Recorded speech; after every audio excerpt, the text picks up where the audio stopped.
नमस्कार दोस्तों, आज के इस वीडियो में हम आप लोग को बताने वाले हैं कि ऋषि, मुनि, साधु और संत को आप कैसे पहचान सकते हैं। उन चारों को पहचाना कैसे जा सकता है। अगर हम अपने भारत देश की बात करें तो यहाँ ऋषि, मुनि, साधु और संतों का ही ये देश है, लेकिन हम लोगों में से बहुत कम लोग जानते हैं कि उन्हें पहचाना कैसे जाए। क्योंकि जब हम किसी साधु को देखते हैं तो हमें लगता है ये मुनि है, जब हम किसी संत को देखते हैं तो हमें लगता है कि ये ऋषि है। ऐसे ही हम पहचान नहीं पाते हैं कि कौन कौन साधु है, कौन संत है, कौन ऋषि है और कौन मुनि है। तो चलिए आज के इस वीडियो में यही हम आपको बताएंगे कि उन सब को पहचाना कैसे जाए, उन सब की पहचान क्या है। तो आज की वीडियो बहुत ही महत्वपूर्ण है, अंत तक जरूर देखिए। चलिए सबसे पहले हम बात करेंगे संत की। संत कौन होता है? संत वह होता है जिसने भक्ति, प्रेम और सत्य के मार्ग को अपनाया हो। उसका जोर ज्ञान या तपस्या से ज़्यादा हृदय की शुद्धता और ईश्वर प्रेम पर होता है। संत समाज के बीच रहकर भी लोगों को जीवन का सत्य सिखाते हैं। इनकी मुख्य पहचान है भक्ति प्रधान, जाति पंथ से ऊपर, जन सामान्य के लिए उपदेश। हम आपको दो उदाहरण भी देते हैं। पहला संत कबीर साहब और संत रविदास जी। चलिए अब आपको बताते हैं ऋषि कौन होते हैं। ऋषि वह होता है जिसने गहन तपस्या और दिव्य ज्ञान के द्वारा सत्य को देखा हो। ऋषि केवल पढ़ा लिखा नहीं होते बल्कि दृष्टा होते हैं।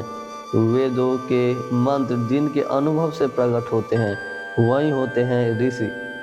इनकी मुख्य पहचान है वैदिक ज्ञान, ब्रह्म ज्ञान, गहन तपस्या। दो उदाहरण की बात अगर हम करें तो इनमें सबसे पहले आते हैं महर्षि वशिष्ठ और महर्षि विश्वामित्र।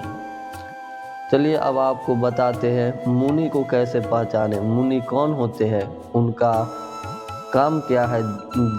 मुनि वह होते हैं जो मौन, संयम और आत्मचिंतन के द्वारा साधना करता है। मुनि कम बोलता है, अधिक सोचता है, उसका मार्ग अंतर्मुखी होता है। अगर इनकी पहचान की बात करें तो इनका पहचान है मौन साधना, इंद्रिया संयम, ध्यान प्रधान। इनमें दो मुख्य नाम हमने लिए हैं, एक है नारद मुनि और एक है दुर्वासा मुनि। अब हम बात करते हैं साधु किसे कहते हैं। साधु कौन होता है, उसको कैसे पहचाने। तो साधु वह होते हैं जिसने सांसारिक मोह माया का त्याग कर दिया हो और साधना के मार्ग पर चल पड़ा हो। हर साधु संत या ऋषि हो यह जरूरी नहीं, लेकिन हर संत, ऋषि, साधु अवश्य होते हैं। इनकी मुख्य पहचान होती है त्याग और वैराग्य, एकांत या भ्रमण, साधना का जीवन। अगर दो उदाहरण की बात करें साधु की तो पहला शंकराचार्य जी और दूसरा नागा साधु।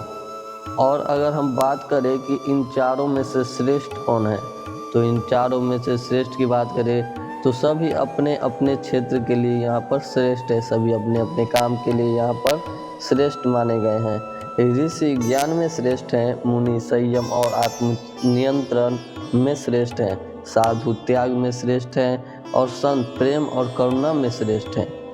जो व्यक्ति ज्ञान, भक्ति, करुणा और त्याग चारों को जी ले वही सबसे श्रेष्ठ माना जाता है। ऐसे लोग अक्सर संत कहलाते हैं क्योंकि वे समाज को सीधे दिशा देते हैं। अगर इन चारों को एक लाइन में परिभाषित करना हो तो वह यह है कि ऋषि जानता है, मुनि साधता है, साधु छोड़ता है और संत सबको जोड़ता है। तो दोस्तों हम आशा करते हैं कि आपने ऋषि, मुनि और साधु संत को कैसे पहचाना जाए यह समझ गए होंगे। और वीडियो पसंद आई हो तो वीडियो को एक लाइक करके शेयर अवश्य करें। और ऐसे ही पौराणिक ज्ञान पाने के लिए भक्ति ज्ञान रविराज यूट्यूब चैनल को सब्सक्राइब जरूर करें। धन्यवाद।